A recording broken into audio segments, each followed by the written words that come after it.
Hello everyone, welcome back to my channel. So again আরেকটা টপিকের উপর ভিডিও নিয়ে তোমাদের সাথে চলে এসেছি। তো এটা কিন্তু সবার প্রথমে আমরা শুনে থাকি এই টপিকটা, অবভিয়াসলি সেই টপিকটা নিয়ে আজকে কথা বলবো। আই থিঙ্ক টাইটেল থাম্বনেল দেখে তোমরা বুঝেই গেছো কোন টপিকের ব্যাপারে আজকে আমার ভিডিওটা।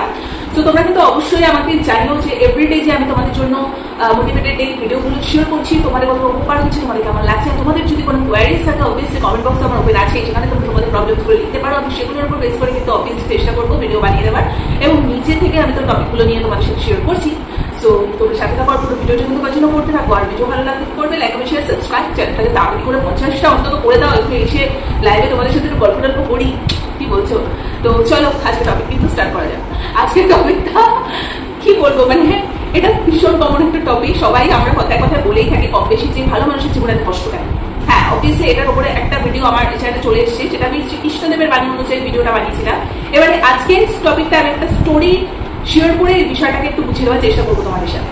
যতটুকু আমার নলেজ, যতটুকু আমি শিক্ষা পেয়েছি জীবন থেকে, যেটা আমি মেনে চলি সেটাই তোমাদের সাথে শেয়ার করছি। তো চলো স্কিপ না করে পুরো ভিডিওটা দেখো। আমরা সবাই এটাই কথা কথা বলে থাকি ভালো মানুষের জীবনে এত কষ্ট কেন, সমাজে এত বাজে কাজ এত বাজে লোক করে বেড়াচ্ছে, তারা কিন্তু দিব্যি ফুলিয়ে ঘুরে বেড়াচ্ছে, তাতে তো কিছু হয় না। ভগবান কেন ভালো মানুষদেরকেই কষ্ট দেয়? সবসময় কিছু বলি না, শুধু ভগবানের উপরে দোষ। আমি নিজের এই জিনিসটা প্রচন্ড রাখি, কেন কেন আমরা সমস্ত কিছুর পিছনে ভগবানকে দায়ী করবো? যাই হোক, আমরা ভালো মানুষরা কেন ঠকি, এর সব থেকে বড় অ্যান্সার হচ্ছে আমরা তাদের সুযোগ দিই, তাই জন্য আমরা ঠকি। আমরা যদি তাদের সুযোগটা না দিই নিজেকে ঠকানো, তাহলে আমরা করে ঠকবো। তো যাই হোক, আমি একটা ছোট্ট গল্প বলি, সেই একটা ছোট্ট স্টোরির মাধ্যমে একটা জায়গা পড়েছিলাম। তো সেই স্টোরিটা আমার খুব ভালো লেগেছে, আমি ভাবলাম তোমাদের সাথে একটু শেয়ার করি। আমি জানি না, হয়তো অনেকেই জানো, আবার হয়তো অনেকেই জানো না। তো আমি শেয়ার করছি, তোমরা একটু শুনতে থাকো। এই স্টোরিটার মাধ্যমে না তোমরা বুঝতে পারবে বা একটা গ্রামে একটা রাস্তার একটা কোনায় একটা সাপ বাস করতো, ঠিক আছে? একটা বিশাল মোটা সাপ। তো যখনই সে রাস্তা থেকে মানুষজন যেত, সে ফোসফোস করতো এবং কামড়াতো, ফোসফোসও করতো প্লাস কামড়াতো, ঠিক আছে? তো ভয়ের জন্য সে রাস্তা থেকে তো মানুষজন যাতায়াত করা বন্ধই করে দিয়েছে। বহুদিন বাদে একটা সাধু বাবা সেই রাস্তা দিয়ে যাচ্ছিল, তাকে দেখেও সাপটা ফোস করে উঠেছে এবং কামড়াতে যে যাবে, তখনই সাধু বাবা তাকে মন্ত্র জোরে তাকে বশ করে। তাকে বলে যে কখনো অকারণে মানুষকে কষ্ট দিও না, কখনো অকারণে মানুষের ক্ষতি করো না, হিংসা করো না, পারলে উপকার করো, ঠিক আছে? এই বলে কিন্তু চলে যায় সাধু বাবা। যথারীতি সাপটা সেটাই মানতে শুরু করলো, এবং বেশ কিছু বছর পর সাধু বাবা আবার সেই রাস্তা দিয়ে যাচ্ছে, তখন দেখলো সাপটা একটা কোনার রক্তাক্ত অবস্থায় পড়ে রয়েছে। তখন সাধু বাবা বলছে, তোমার এই অবস্থা কি করে হলো? তখন সাপটা বলছে, আপনি তো আমাকে মানে মন্ত্র জোরে বশ করে এটাই বলেছিলেন যে কাউকে হিংসা না করতে, অন্যের উপকার করতে, অকারণে কাউকে কখনো কষ্ট না দিতে। তো আমি সেগুলো করা বন্ধ করে দিয়েছি, তারপরে সবাই আমার উপর অত্যাচার করা শুরু করেছে, কয়েকটা ছেলের দল এসে ঢিল মেরে মেরে আমার শরীরটা করে রক্তাক্ত করে দিয়েছে।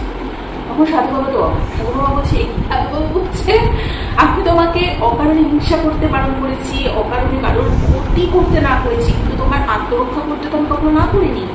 নিজের আত্মরক্ষাটা তো নিজেকেই করতে হবে। তুমি তাকে সেই সুযোগটা দিয়েছো, তার জন্য সে ঢিল মারছে। অন্তত ফোর্স করে উঠতে পারতে, কামড়ানোটা তো দরকার নেই, অকারণে ফোর্সটা তো করতে পারতে। আলটিমেটলি আমরা এখান থেকে কি বলছিলাম, কেউ আমাদের কোনো ক্ষতি করতে আসে, মানে আমাদের নিয়ে একাধারে সবসময় হিংসা করে যাচ্ছে, উল্টো বাড়িটা লোকের কাছে বলে যাচ্ছে, অপবাদ দিয়ে যাচ্ছে, সবকিছু, মানে সবসময় যে সবকিছু রিয়েকশন দিতে হবে সেটা না, তুমি কিন্তু ভালো করে অবজার্ভ করো। অবজার্ভ করার পরে ক্ষতি করো না সে মানুষটা, কখনো বদ অভিশাপ দিও না, কারণ অভিশাপটা কিন্তু খুব গায়ে লাগে। তার থেকে মাঝে মধ্যে প্রতিবাদটা করে ওঠা উচিত আমাদের। মাঝে মাঝে ওই সাপের মতো পোষ করে উঠতে পারে, তাহলে কিন্তু সবাই মাথার উপর উঠে নাচাচ্ছি করে, তাই তো? কাউকে সুযোগ দেওয়া উচিত না। আশা করি বুঝতে পেরেছো তোমরা এই গল্পটার মাধ্যমে কি বলতে চেয়েছে। আমরা কাউকে শাস্তি দেওয়া বা কারোর কাউকে ক্ষমা করে দেওয়া কিন্তু আমরা আলটিমেটলি কেউ না, তার জন্য কিন্তু ভগবান শ্রীকৃষ্ণদেব রয়েছে, এবং আমি ভগবান শ্রীকৃষ্ণদেবকে মানি বলে আমি সবসময় তার কথা বলি। তোমরা যেই ভগবানকে মানো, উনি কিন্তু রয়েছেন তাদের সেই শাস্তিটা দেওয়ার জন্য। তোমাকেই যে সেখানে সবকিছু করতে হবে তার কিন্তু কোনো মানে নেই, উনি আছেন, এই সবটা দেখবে, শুধু তোমরা তোমাদের সব কর্ম করে যাও।